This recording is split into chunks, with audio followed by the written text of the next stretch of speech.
let's continue with the Grid Search CV. So, by the way, I wanted to call it best score, but best score and RMSE are in fact equal to each other. So just made that change right there. So look, you want to do multiple grid searches. So, I mean, copying and pasting all this code would be a lot. So let's turn it into a function. Okay. How do we do that? Well, I'm going to give it a little subheader here. Call it grid search CV function. Well, this is exactly what the focus of.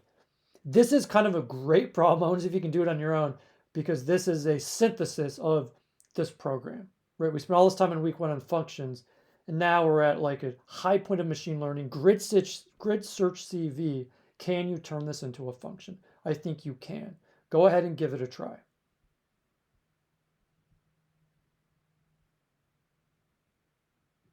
You just got to think, what are my inputs to the function and what are my outputs? And stick all this code in there. Okay.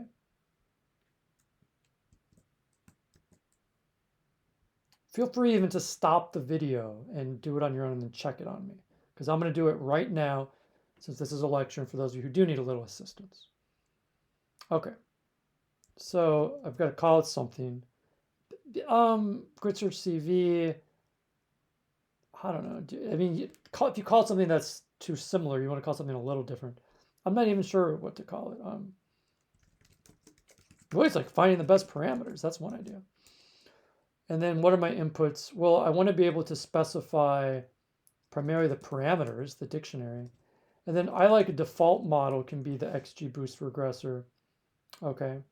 Because so then you can change it. You could actually change it to another one. Okay.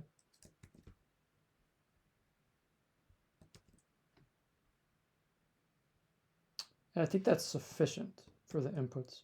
And you wouldn't have to have the model there. But there's find the best parameters for a regressor.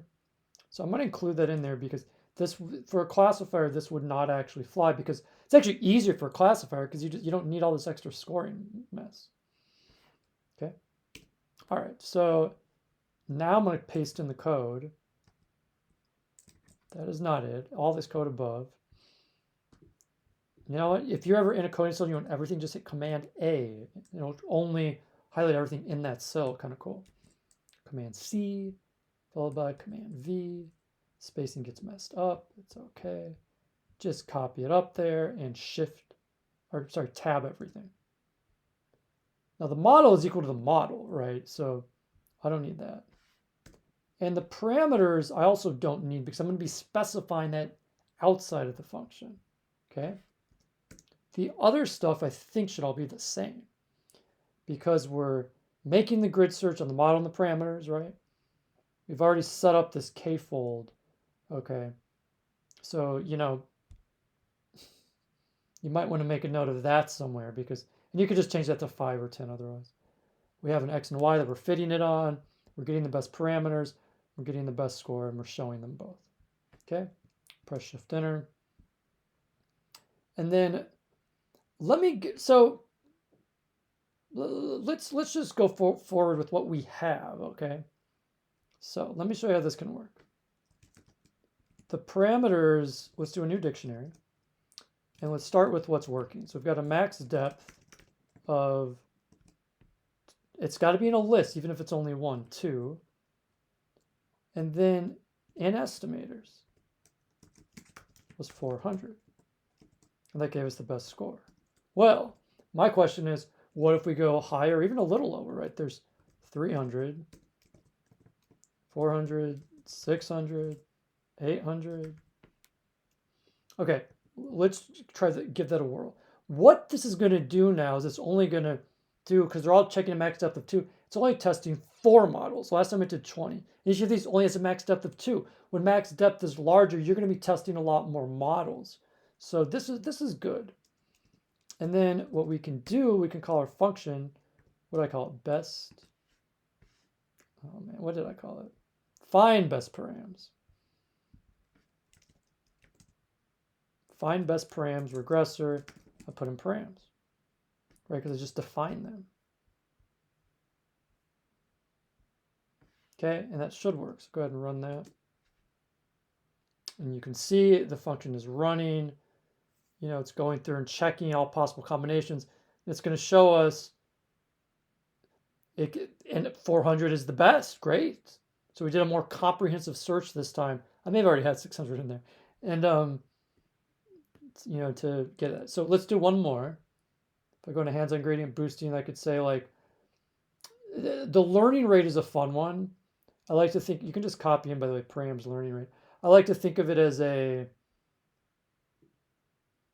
maybe just the learning rate piece. I like to think of it as a, the rate at which it learns. It's not the best, but in this kind of GitHub page, you have kind of nice starting ranges that you can try.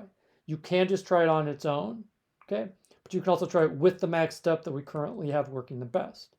You know, either way is totally acceptable. So there's my learning rate, and I want to keep the params max depth equals 2 in there. So I'm going to copy that in.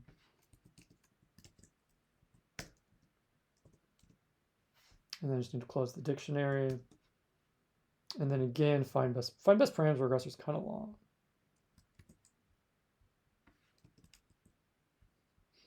Anyway, it works. For me, like naming is something that takes time. I try things out and see how it feels and how it goes. And you know, like it basically no improvement, right? I think that is the default. And note, by the way, the scores are also a little different because is some randomness involved. Okay.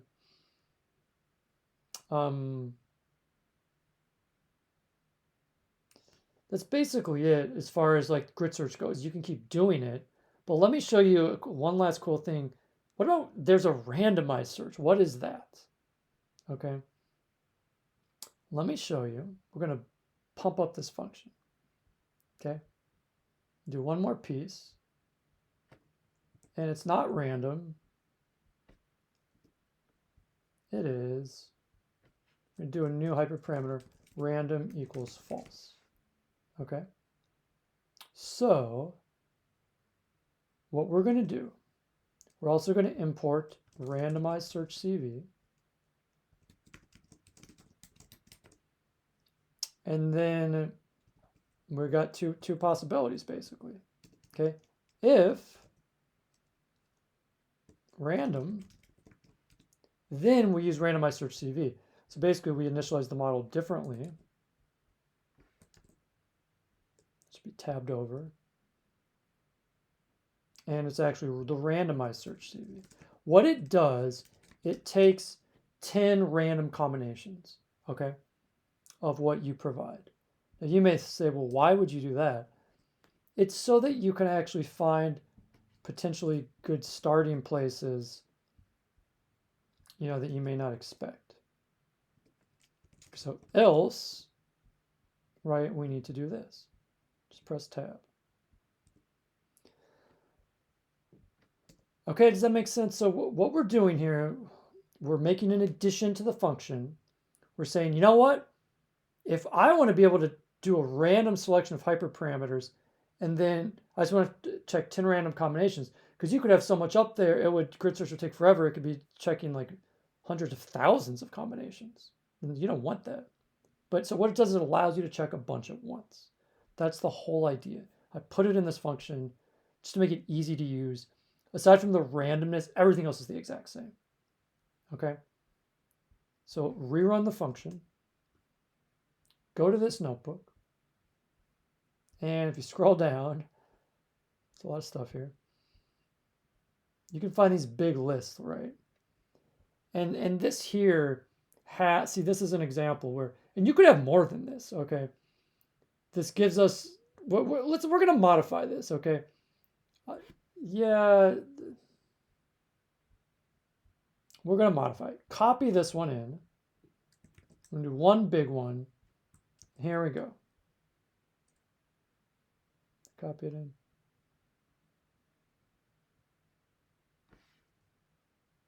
I call that one grid search. Okay, get rid of the grid search. Params, there's subsample.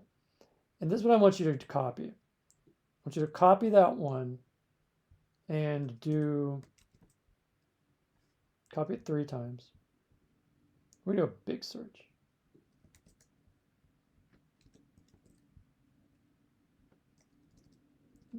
There's call sample by tree, okay? There's call sample by node. And there's even one more. What is it? Go back to my, this is the nice thing about having reference code. Call sample by node, level, and tree. By level. So I think about having code to refer to. You can go back to it later to use it. So what these are, by the way, these all take random, like instead of like looking at every tree, you eliminate a percentage of trees each time. Okay. So this is a big list of hyperparameters, and again, it's way too big for a grid search. Okay. Now I do want to. So no, you can go less than a max depth of 2. It's called a stump. I think I want to leave it at 2 though, because we're doing so well with 2. And I think I want to leave an estimators at 400 because we're doing well with that, right? Not to say others won't get better combinations. They totally might. But I just want to see if with these 2 we can make an improvement.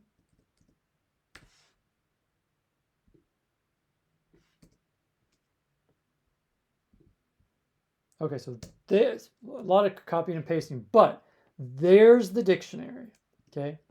Make sure your dictionary starts with the bracket, ends with the bracket, and there's no right or wrong, like what can you have and not have in here. You can totally have fun with this stuff. But these are all ranges that are acceptable based on our current information, with these 2 as well being leading candidates. We can try it. Then when we find best params for the regressor, in addition to the params, we simply set, you've got to do this, set random equals to true. If you don't, that thing is not going to finish running. Why? Because it's how many combinations is this? If these are each like 5, it's 5 to the 1, 2, 3, 4, 5, 6th power. What do you know? Do you know what that is? I don't. We can find out quickly using Python.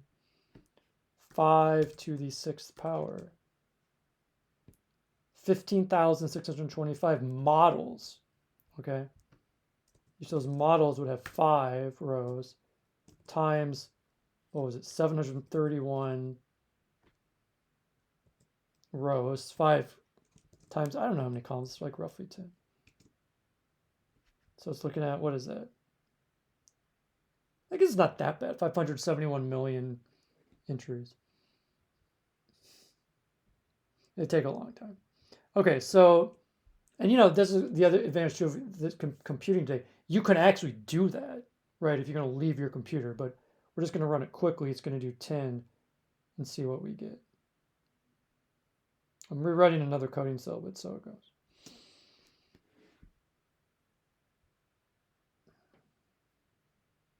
Okay. And you know, it won't take too long. I mean, and that's there's 400, right? It's 400 trees, so it's, oh, look at, we cracked 600.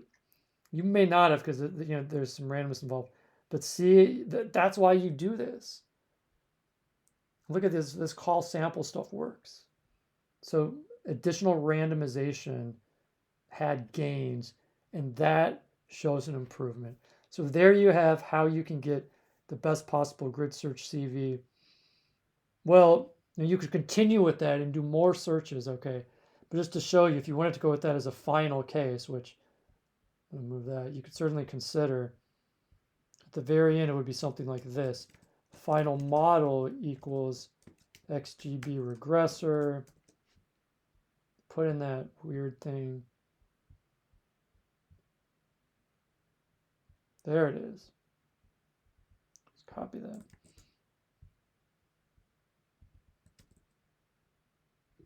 Final model equals this, and then you put in each of these other pieces. Okay. So you put in, and we already set it for, here you don't put it in quotes though. Max depth equals 2. In estimators equals 400. And then go down the list. Subsample, okay, move out of my way. Subsample equals 0.7, right? You're just going down the list. See, this is a fine-tuned model now. Min child weight equals 2. Note the difference in syntax here, right? When you're writing in terms of the machine learning model, you're setting these equal. But the grid search is all dictionary based. learning. Look at all these. Look at all these. And then you just keep going. Okay, and I'm going to stop there because I think you get the idea, right? Call sample by node equals 0.8. Sometimes, honestly, copying and pasting it is better. Oh, man. I don't know what I was going to over there. Oh my goodness, this is getting out of control. It's the end of the program. You know what? I'm just going to finish it out. Okay, I don't like to leave things incomplete. Here we go. Do it with me. Get your final model in here. I wish there was a way to stop that from coming up. We just did call sample by node, call sample by tree equals 0.7. This is a fine-tuned model, everyone. It's a fine-tuned extreme gradient boosting model. This is good, too. That score is really good. Call sample by level 0.8.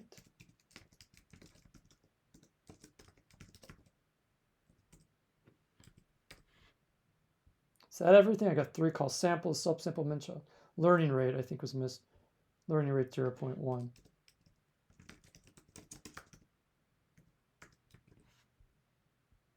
Again, one last time. That is a fine-tuned model. That's how it done. That is how it is done. That's what separates. It's 2 levels of machine learning practitioners: people who know the basics and can build a model, and people who know how to fine-tune to make elite models, to make some of the strongest models that you can. It is hyperparameter fine-tuning, and you now have the skills to do that. So congratulations, job well done.